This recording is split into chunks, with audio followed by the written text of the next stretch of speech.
But we also wanted to look at crude today. I believe we're starting with the weekly. Take us through what you're seeing on that chart.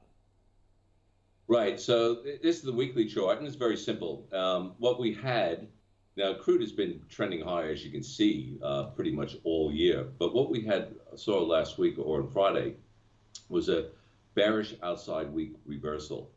So that's where earlier in the week we traded above the previous week's high before closing between the previous week's low. And this is a warning sign that upward momentum is waning despite supply shortages.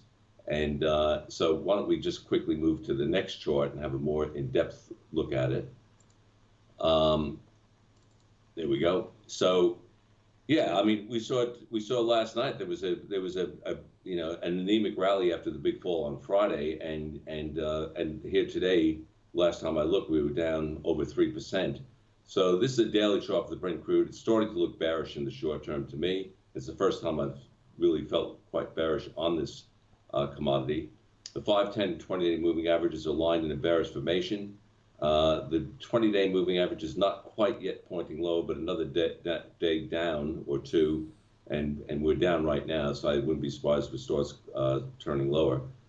We'll definitely be in the short-term trend lower. Now, key support for me is at 108.60. We're not too far away from that. I think currently we're about 110.80.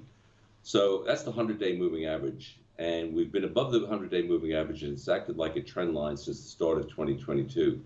If we get a clear break below, that would suggest the top is in place, and would confirm that a trend low is underway. So it's quite extraordinary commodity because pretty much everything's been hinging on what the crude price has done. It's what's driving, obviously, petrol prices higher, it's driving inflation, and yet now we're seeing some bearish signs.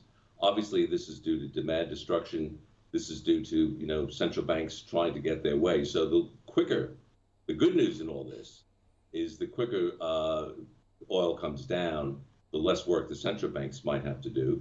The bad news is that a lot of portfolios, including mine, are hedged in energy because energy was a safe place to go when this inflation narrative started.